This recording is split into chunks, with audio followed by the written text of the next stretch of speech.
Hey guys, welcome back to The Reach. It's Cam. What's going on? Today I have a couple of, the last month and the month before's, both the BAM Geek box and the Comic Tom 101. So we'll see, we got those. I know it's late, I usually get those out, but anyway. But to start off, I know I've sung the praises of art, keeping an eye out. Again, I've said this in other videos, if you have a Target card or a Target Red card, they're pretty handy. You can get, every once in a while, I'm trying not to tear this, every once in a while you can get they offer like buy one, get one half off on their trades, and they have a pretty good selection of trades. So I always take advantage of it. In this case, I got the whole Far Sector. If you watched the last video, not the last one I just recorded, but the video before that, I bought all these, but, you know, when I'm going to actually read something, I have a tendency just to buy the trade, if it's available. This says it was 30 bucks. I think I got both of these things for like 15. So, and I know, you know, trades are usually marked up, but I'd keep an eye on that if I was you. Just a tip. They have an okay selection. Especially of newer things. It's worth checking out. You know, it's a good way to save money on slabs. So I got Far Sector and I got Batman the White Knight, DC Black Label. So anyway, those two, like I said, together, those probably 12, 15 bucks. They're really cheap when you buy them. When you look for that, it's not always, but every once in a while they have that buy one get one half price. So if they charge me 15 for the, you know, I mean, maybe it was 15, 16, it was really cheap, whatever it was. And it usually is if you get that buy one get one half off sale, because they mark them down anyway. Like it says 30 on here, but I mean it'll be like 22 is what they'll have it listed for, and like this says it was, you know, 20, so they'll probably have it for like 11. So, you know, like I said, you get them for 10 or 15 bucks. It's something worth paying attention to if you like getting trades and if they have what you want. But I always take advantage. I always feel like I get a pretty good deal with that. All right, enough of that lecture. Should we start with Comic Tom or BAM? Or should we do them? You know, we'll just do the Comic Tom since I don't know which one's which. I don't know which one is which months. They'll tell me when I get in there. But I'm on the fence about whether I keep Comic Tom. I like his stuff, but it's not a cheap mystery box. So, before it seemed like I was getting stuff I liked, but just because of, I don't know, you know, it runs into things like that. Just these last handful of months, I don't feel like there's been many comics that have been lighting my feet on fire. So, that's probably more to do with anything. So then even the exclusives he offer really aren't, you know, that exciting for me. So, we'll see. You know, I enjoy getting it, I enjoy making the videos, but you know, like I said, for the amount of money it can cost, it's... Alright. He's got nothing else in his porno bag. Let's see what we got. Create a Comic. This is Scoot. So this is their in-house comic they make. You get something every month. I think it's supposed to be kid-friendly. Like I said, I've said a million times, create a comic the Scoot way. Color, draw, write. I don't know. Apparently some kind of draw-your-own comic instruction, or I don't know. Yeah, I don't usually look at the Scoot stuff, but it's interesting that they have it. Avengers Secret Invasion number 38. Must be just one of the fillers from Millie Geek or whoever that is that they're in cooperation in. Here must be the... I'll turn these over so I don't have to see them. This must be the... I think I remember the Invincible being... Is it Invincible number 1? Being the exclusive that month. I'll look in the cheat sheet afterwards, but I'm pretty sure that's one of them anyway. I like Invincible. That's a pretty cool cover. I don't know what he's tearing through there, but... And here's the art. September, so this was last month's, I guess, September mail call. Looks like they got, what, Jango Fett or Boba Fett or somebody drawn kind of in an interesting way. So those are usually kind of neat. It'd be cool to be able to display these, because it is kind of a piece of art, even though they do have information, if you could make some kind of wall collage or something. Looks like some kind of Vampirella. I don't know, looks like I got a Virgin, whatever it is. Again, I'll look up. Oh yeah, you can't look up anymore. They used to have it all listed on stuff, but now you gotta scan this dumb thing to see what it is, so that's okay. I'm not a Vampirella guy, so anyway, it's a cool cover though. Always enjoy attractively drawn woman. And then, oh, rats. Oh, there's the art print. Again, pretty cool art print. Deadpool kind of melting. It's pretty slick. And whatever this is, and I'd have to look at the cheat sheet. I'll look this up and put it on there, whatever the heck this is. Like I said, I haven't watched Comic Tom in a while. I don't dislike him, but enough of that nonsense came out after the which con was it where everybody was kind of caught? Was that one with the one with the Clayton Crane cover. Anyway, for resellers and people like this, it just kind of put a bad taste in my mouth, so I thought I'd take a break from it, which is kind of the reason I've thought about getting rid of it. But anyway, that's my own personal thing.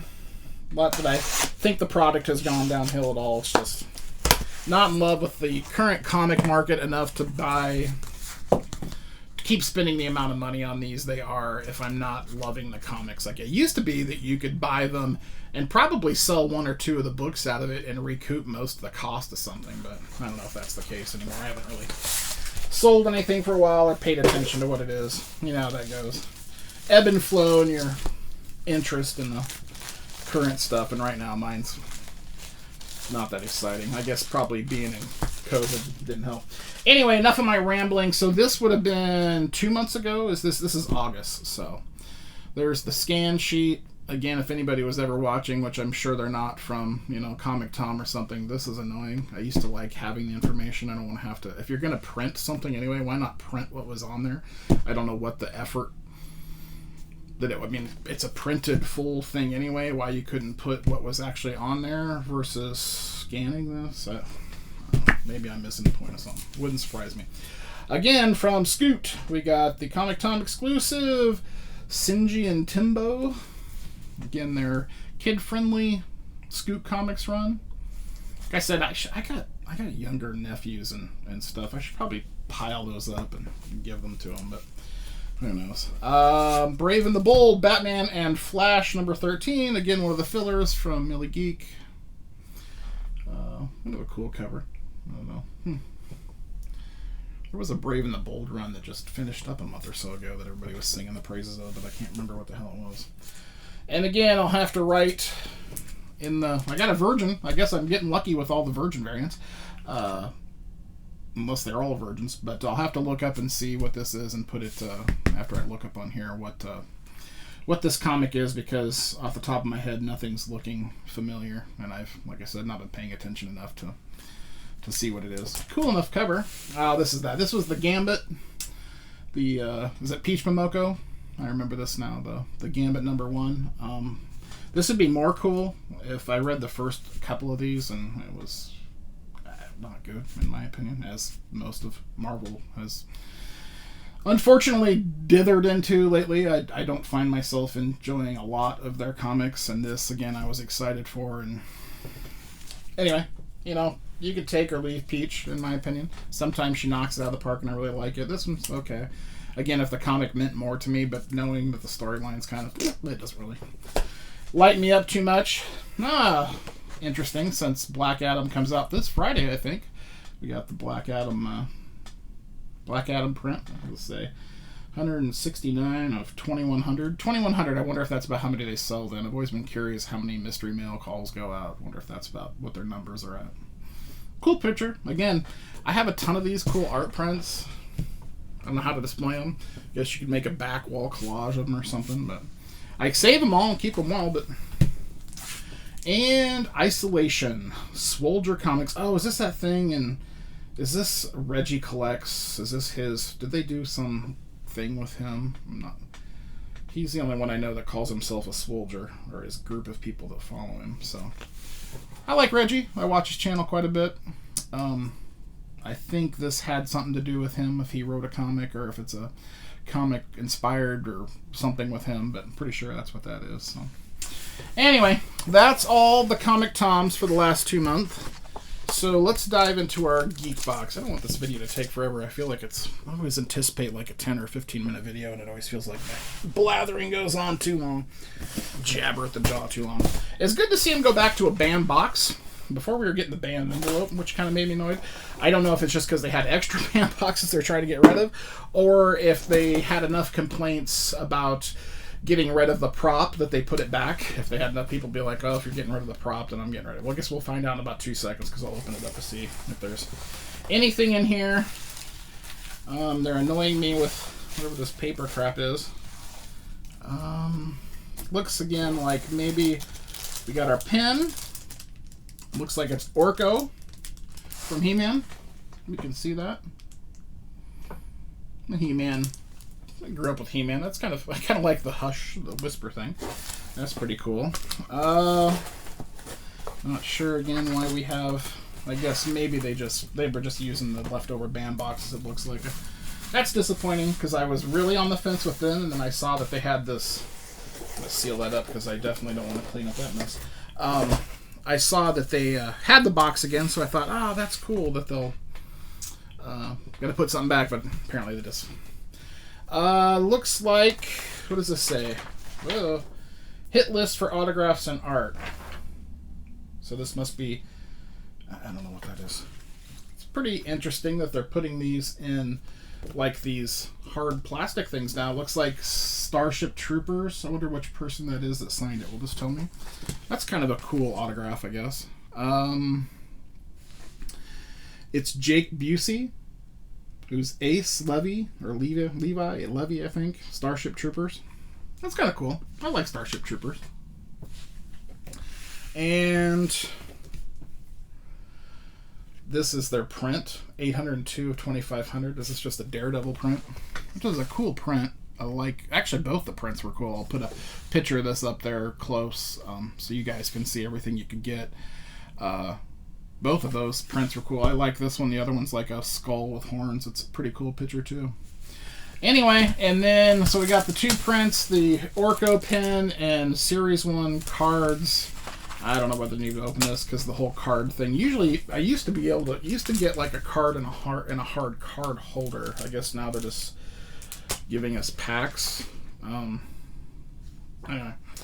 that's what the band box has devolved to. I guess they've really gone hard in the paint if you're a autograph fan, which it's okay. I'm not necessarily the biggest. I mean, it really makes a big difference if it's something you really like and you don't really know till you get it. The Starship Troopers is cool. Again, I think the band Geek box, though, runs, 20, 30, 40 bucks probably. So is it worth 40 bucks for a print and an autograph that you don't really care and a pin? Like I said, it used to be that, I know it seems silly, but before they used to give you some pop culture trinket that would kind of push it over the edge, because that was kind of fun. So you got more of a mixture of what you got. So now it's really relying heavily on whether you like the autograph. And if you don't, you feel like, well, I just paid, 30 or 40 bucks for an autograph. I don't give 2 craps about it. So I think that was a really stupid move on their part, but what the hell do I know? Now we got black paper this time. So same format, looks like. No pop culture artifact kind of thing, or whatever they used to call those. Just the pin, the art print, and where's my pin, and these, whatever the hell these cards are they give you now. I don't know who was requesting those. I could care less if they even put one in my box. I'm not a card guy. I really haven't ever been. Anyway, the pin. What is it? Harley Quinn? Kind of a neat pin. I don't mind the pins, even if they're kind of off the wall things I don't collect. I've got a cork board behind there that I store my pins on. I just push them into the cork board, display them. It's alright. Again, a packet of cards I don't give anything about. Looks like they sent us is this a sticker? Got a Skeletor sticker, glow in the dark, it looks like. It's kind of interesting. I kind of like the sticker. I don't know if you're supposed to stick that like on your, I don't know, like a half sticker kind of looking thing. So that's kind of neat. That's what you can get in the gold box or whatever. So, weekly life. Always advertising something. Alright, there's this. Alright, let's see what we got. I got, somebody from, who is that? That's pretty cool. Duke Duel. I guess it's just an Andor print. That's kind of a cool thing. My wife loves. Are they? Why is this signed? It's weird that this is signed because on this it doesn't show. It says rarity. Again, I don't know. Like, I have a signature on here that actually looks like a signature. Like somebody actually signed it. Sorry if I was drifting off there. The thing, which I'll put up on the screen, does not show a signature. So I don't know if that's part of the actual artwork or if that's whoever signed this, maybe, or whoever did it maybe signed it. Whatever. Anyway, you can see my love affair for BAM has kind of gone downhill. Like I said, when they got rid of that Geek thing, like you said, it really kind of, like I said, you're paying. Again, here you go. You're paying $30 or $40 for a pin, and I guess this is one of the animators from what's the Woody and what the hell, Toy Story? Is that what that's called? This is John Morris, celebrity autograph. I don't know if that's the voice. I don't know. I guess if you're a Toy Story guy. So.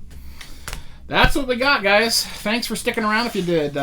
Hit that like button if you're interested. Leave a comment even more. I like hearing from what you guys, maybe if you guys get this, what you think about the BAM box, if you get it, or what's gone on with it as far as them dropping part of the items from it. I don't know if the idea was they were going to up the value of the autograph. Like I said, not being a huge autograph guy, I don't really care about either one of those autographs. Starship Troopers is definitely cooler to me than Toy Story, but again, that's kind of the game. The BAM Geek box relies heavily on the fact of whether the particular signature they're picking out at that particular time is something you'd be interested in, because if it's something you don't, then you're like, I just dropped, you know, which is, I guess, you could say that of any mystery box. But anyway, more rambling. Thanks for stopping, guys. Peace.